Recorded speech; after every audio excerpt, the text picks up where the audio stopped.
Welcome back. Thank you very much for all your comments. I will answer some of them in today's post, but I don't want to make it too long. But I'm very grateful for any comments you have, and particularly for those of you who have given me experiences, because after all, in this area we deal mainly with experiences.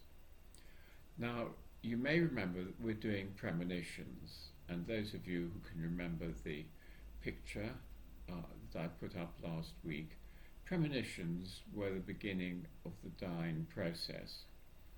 You may remember that I said they were relatively rare, although the Dalai Lama says they're very common, and we all know 2 years before we die, we're going to die.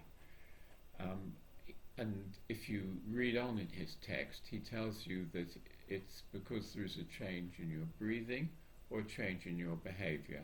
Now, I don't know what those mean, but at any rate, the information is there if you can make anything of it. So let's start with premonitions. What's a premonition?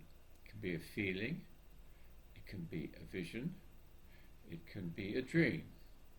Now, I'm going to give you a dream to start with, because they are absolutely fascinating. Now, we've written a dream book, and I want to use this just to show you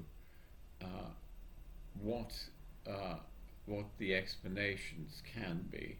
The first one I have no explanation for.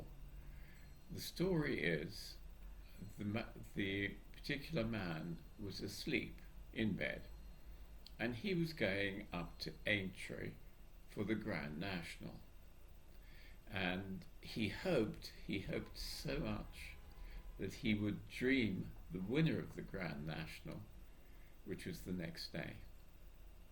And to his delight, he woke up and he had a dream in which Legal Eagle was passing the finishing posts first. He'd been given the winner. This was very exciting for him. So he rushed downstairs and looked at the paper, and as he came to the end of the list, there was no Legal Eagle. So he thought, what was the point of that dream? At any rate, he got into his car and drove up towards Aintree. Halfway up, he turned the radio on, and there was a law program which was run by Legal Eagle. Now, in the program, they were discussing legal matters, and into the room came the producer, who said, "Legal Eagle, you have drawn a horse in the Grand National." Now, the horse that he chose had been chosen, or he had drawn, was Red Rum. Now, many of you may remember that Red Rum was highly successful in the Grand National, but this was before Red Rum was known that it was likely to be a winner. So the guy said, "Good heavens, if Legal Eagle has drawn Red Rum and Red Rum is in the list, Red Rum must be going to win." They put a lot of money on Red Rum, and he won. Now, how do you explain that?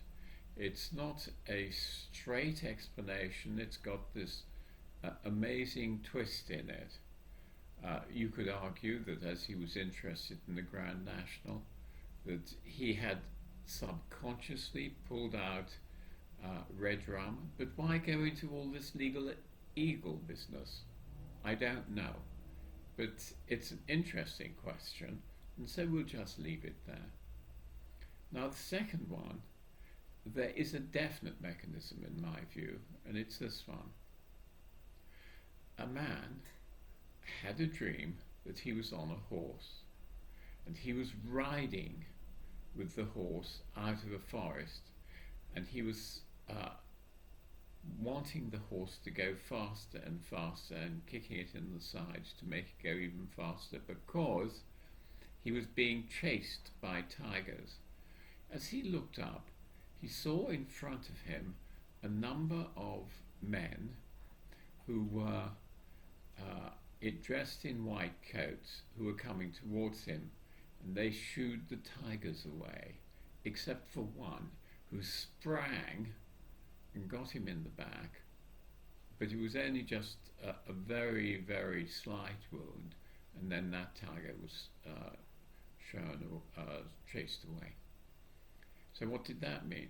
Well, that day he could still feel the mark of the tiger in his back, and he could still remember the very, very malignant look the tiger gave him. So he said to his wife, do look at my back and see what you find. And exactly where he'd been struck by the tiger, there was a malignant melanoma starting to spread, and if it was not removed immediately, he would probably die of cancer. So, skin cancer. So he went to see his GP, the melanoma was taken out, and he was okay. Now this has a much easier explanation. You could argue that it was the change of the melanoma that led to all the feelings of the melanoma that led to the dream, because there seems to be a direct relationship. So you can get direct relationships and you can get indirect relationships. Now let's have a look at some of the examples that we've given in your course book. You all remember your course book, don't you? It's The Art of Dying, and I'm looking at the chapter on premonitions now. There's some excellent premonitions there. If we go back to death now, then one of the things that we are talking about is the premonition that you're going to die, but there are accepted things, one of which is that you see a dead relative who comes and says hello to you. Another one is that that's probably during a dream or after it. Some are just very strong feeling, or some are even visions. So let's have a look at this one. Her mother had been dead, of course, for probably 30 years. It's page 39 for those of you who have the course book. For probably 30 years. At that time, my grandmother was no more ill than she had been for the past 2 or 3 years, and perfectly lucid. My mother told me she instantly had a sense of foreboding. Now, that's important because quite often foreboding does go with it. She had always heard that we see the ghosts of dead relatives just before our own death, which of course we know is correct from those of you who remember the scheme I gave you last time. The next day, my grandmother suffered a massive stroke from which she never regained consciousness. After lying in a coma for 4 days, she died.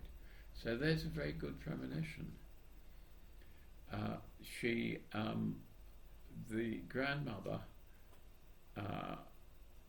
was the one who died, and her mother was the one that had the sense of foreboding and the idea that the vision or the dream of the relatives. Here's another one. Still page 39. He returned from church on a Sunday night, said he felt unwell, and took himself off to bed.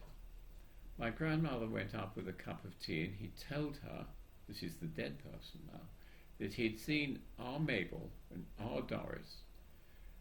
These were 2 of their children who had died in infancy, and grandfather died that night. So that, in a sense, is more more classical. Now, here is another one. On the night, this is page 68, on the night of his death, he was at his own home in Darlington. I was with my own family at my home in a neighbouring village at some time in the night. I was woken up by my father calling my name. As he was calling, I could see what I can only assume to have been his spirit rising high into the night sky, before picking up our telephone, which rang earlier than usual on the following morning. I was able to tell my wife that it was my mother ringing to tell me my father had died. Now you could say, because it appears to be occurring at the time of death, that it was in fact a deathbed coincidence. Now we'll go into deathbed coincidences later because they're totally fascinating. Here's another one. I recall thinking, this is page 69, I recall thinking that was strange because I didn't feel like I'd just woken up. It didn't feel like I'd been dreaming. It felt I was wide awake and had just returned from somewhere. If I was at the scene of the accident, watching down onto the roof of the spinning car, I believe my mind might well have thought I was looking at a conservatory as I tried to interpret what the glass and white lines actually were.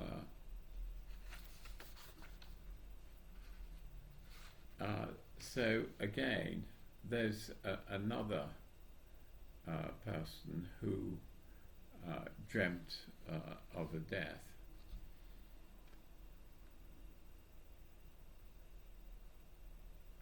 Yes, and page 70, the first one on page 70.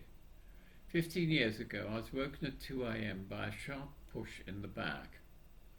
It woke me up suddenly, but I was not afraid and just knew that my late mother-in-law was standing beside the bed. I knew exactly who it was, even though I could not see anything at all. I drifted back to sleep and had the most vivid dreams when my 22-year-old son was talking to me. He was telling me that he was dead, but that I was not to worry or be upset because he was all right. When I woke up, I was very disturbed and tried to contact my son. Found out later that day that he had been drowned the previous night. I'm convinced that he did contact me, as did his grandmother, who loved him deeply. I've drawn great comfort from his visit to me over the years. I can assure you that I'm not remotely unhinged and am a very down-to-earth lady, but I do know that my experience was real. And I've talked to many people who have lost loved ones and have similar experiences. Now, this is actually quite an interesting one because it's much more of a deathbed coincidence. But the harbinger of the premonition was the mother-in-law. She came along first to warn them. So you can say that she was there to warn that the son had died, and then the son came along to see his mother. Now, there is another one which I'd like to read you, and this one is on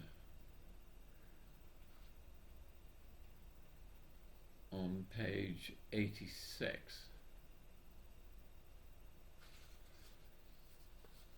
We had met at my son's house in August a few years ago because there was to be a small family gathering, as it was my granddaughter's birthday. My sister and I were talking. She was 17 years older than me, and she told me that our mother and father had visited her again. Now remember, if you're visited by dead relatives, this is the suggestion that in fact there may be a death in the family, or that you may be going to die. They had stood at the bottom of her bed and smiled at her. She was talking to them, but they were not answering her, just smiling. My mother had died in 1953 and my father had not come to see me. Her son confirmed this because he said he could hear her talking and thought she was dreaming. This had happened to her before. About a month later she died. Now if I'm not feeling too well and wake up in the middle of the night, I always check whether anybody is there at the bottom of my bed. So it's an interesting one. And so what are we to think about it? I think that it's a very, very good example of the premonition that one is going to die. Now there is one other one which I would like to read to you.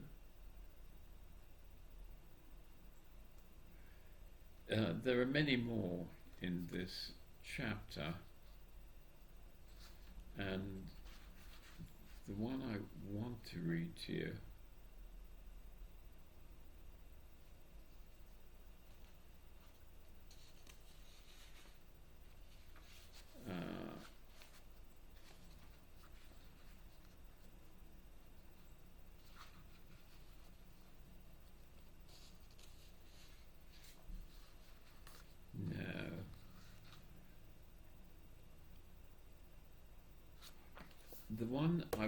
the one which I think is the one I'd like to end with is the premonition of a mother who had the most terrifying dream that her daughter was going to die.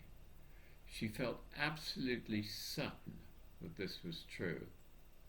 At almost the same time, the daughter came into her room and she was perfectly all right. There's nothing wrong with her. And she got into bed beside her mother.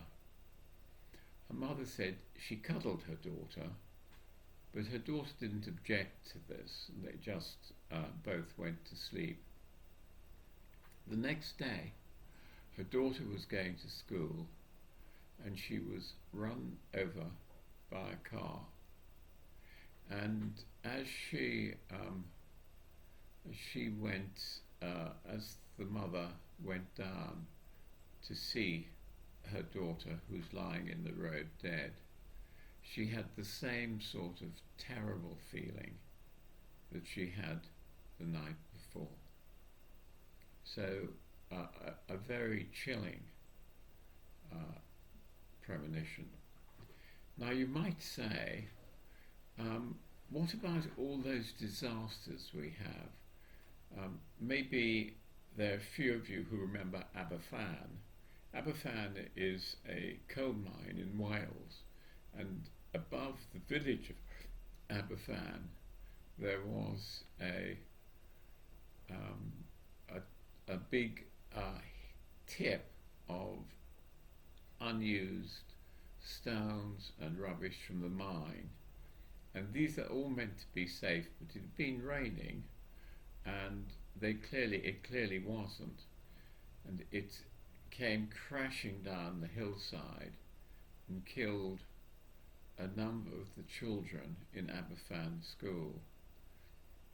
Now there are a number of premonitions where people had the knowledge that something awful was going to happen in Aberfan.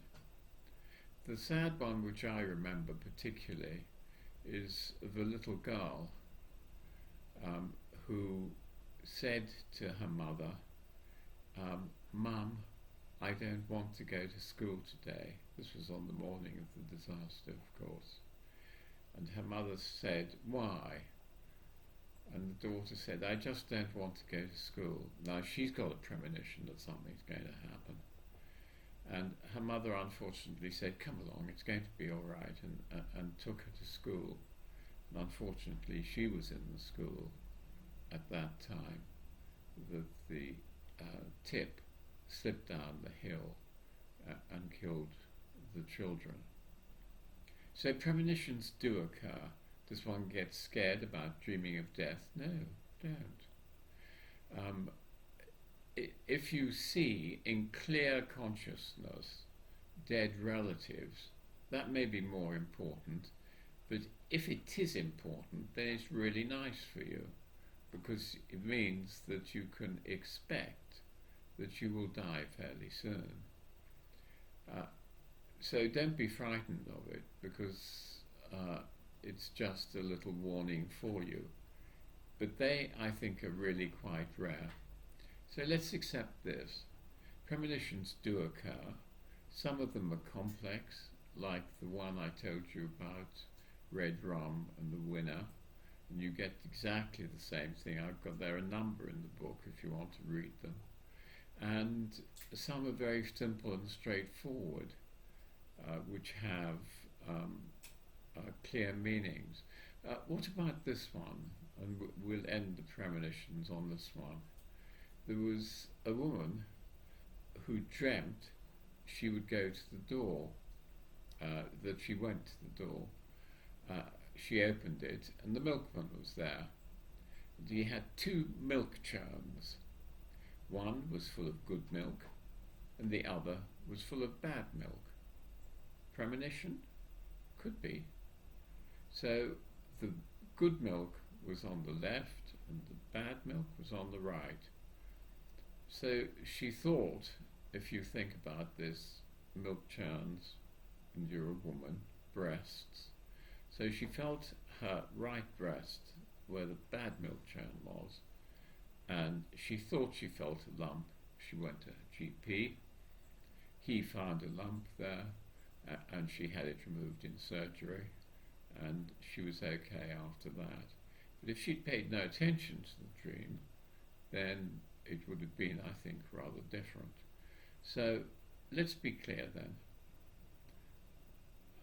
Premonitions occur. They occur infrequently. If you think you've had a premonition, the chances are you probably haven't.